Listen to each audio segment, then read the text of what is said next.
ఒకరోజు దేవతల రాజు ఇంద్రుడు ఋషి దుర్వాస మహర్షి ఇచ్చిన పుష్పమాలను నిర్లక్ష్యంగా తన ఏనుగు ఐరావతం మెడకు వేశాడు. దానిని అవమానంగా భావించిన దుర్వాసుడు కోపంతో ఇంద్రుడిని శపించాడు. నీ అహంకారం వల్ల నీ బలం తగ్గిపోతుంది. ఆ శాపం ప్రభావంతో దేవతలు శక్తిని కోల్పోయారు. దానవులు ఆ అవకాశాన్ని ఉపయోగించి దేవలోకాన్ని జయించారు. దేవతలు ఓడిపోయి బాధతో విష్ణుమూర్తిని ఆశ్రయించారు. అప్పుడు విష్ణువు స్నేహపూర్వకంగా ఇలా అన్నాడు, దేవతలారా, మీ శక్తిని తిరిగి పొందాలంటే అమృతం కావాలి. క్షీరసాగరాన్ని మతిస్తే అమృతం లభిస్తుంది. దానవులతో కలిసి ఆ పని చెయ్యండి. నేను పథకం రచిస్తాను. దానవులను మోసం చేయకుండా సాకారంగా ఉండమని విష్ణువు సూచించాడు. దేవతలు దానవులు ఇద్దరూ కలిసి క్షీరసాగర మదనం చేయడానికి సిద్ధమయ్యారు. మందర పర్వతాన్ని మదన దండంగా వాడారు. వాసుకి నాగుని తాడుగా పట్టుకున్నారు. పర్వతం సముద్రంలో మునిగిపోకుండా విష్ణువు కూర్మావతారంలో సముద్రం అడుగున నిలబడి దాన్ని మద్దతుగా పట్టుకున్నాడు. సముద్రం పొంగిపోయింది. ఆకాశం మెరుపులతో నిండిపోయింది. మహాగర్జనలు వినిపించాయి. మేఘాలు చెలరేగాయి. మందర పర్వతం మెల్లగా తిరుగుతూ సముద్రాన్ని మదిస్తోంది. మదనంలో నుంచి ఒక్కొక్కటిగా ఎన్నో దివ్య వస్తువులు పుట్టాయి. మొదటగా కామధేనువు, కోరికలు నెరవేర్చి దివ్య ఆవు. రెండవది ఉచ్చై శ్రవస్సు, ఆకాశాన్ని తాకి తెల్ల గుర్రం. మూడవది కౌస్తుభ మణి, చంద్రుడు, లక్ష్మీదేవి, అప్సరసలు, ఇంకా అనేక రత్నాలు. కానీ అకస్మాత్తుగా సముద్రం లోపల భయంకరమైన గర్జన వినిపించింది. ఒక నల్లని కాంతి, హాలాహల విషం సముద్రం లోపల నుంచి బయలుదేరింది. అది భయంకరమైన విషం. దాని ధూమాలు ఆకాశాన్ని కాల్చేశాయి. దానవులు భయంతో పారిపోయారు. దేవతలు తడబడిపోయారు. అమృతం కోసం చేసిన ప్రయత్నం ఇప్పుడు ప్రపంచ నాశనానికి దారితీసింది. ఆ పరిస్థితి నుంచి బయటపడ్డానికి బ్రహ్మ సహా అన్ని దేవతలు శివుని శరణు చేరారు. అందరూ ఒకే స్వరంలో అర్జించారు,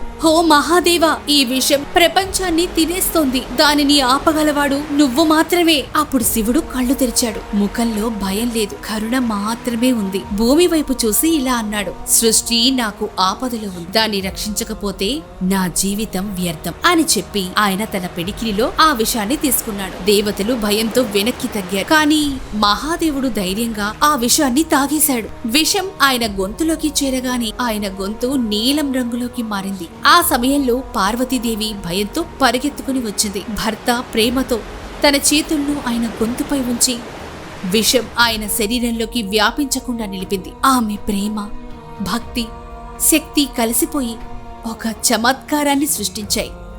ఆ రోజు నుంచి ఆయన నీలకంఠుడు అయ్యాడు. నీల గొంతు కలవాడు. ఆయన గొంతులోని నీలకాంతి ఆ విషపు వేడిని తటస్థం చేసింది. వాయువులు శాంతించాయి. గాలి మళ్లీ సజీవమైంది. నదులు ప్రవహించాయి. చిలకలు కూతలు పెట్టాయి. ప్రపంచం తిరిగి జీవం పొందింది. దేవతలు నమస్కరించారు. మరణాన్ని తాగి జీవం ఇచ్చినవాడు నువ్వే మహాదేవా. విషం వేడిని చల్లార్చడానికి పార్వతీదేవి గంగాజలాన్ని ఆయన గొంతుపై పోసింది. ఆ గంగనే ఆయన జటల్లో స్థానం పొందింది. విషం ఆగిపోయిన తర్వాత మదనం మళ్లీ ప్రారంభమైంది. ఈసారి సముద్రం లోపల నుంచి ధన్వంతరి దేవుడు అమృత కలశంతో బయలుదేరాడు. దానివల్ల దేవతలు తమ శక్తిని తిరిగి పొందారు. దేవలోకం మళ్లీ వెలుగుతో నిండిపోయింది. సృష్టిని రక్షించడానికి తాను బాధను తాగినవాడు, విషాన్ని పానకంగా స్వీకరించి జీవాన్ని ఇచ్చినవాడు.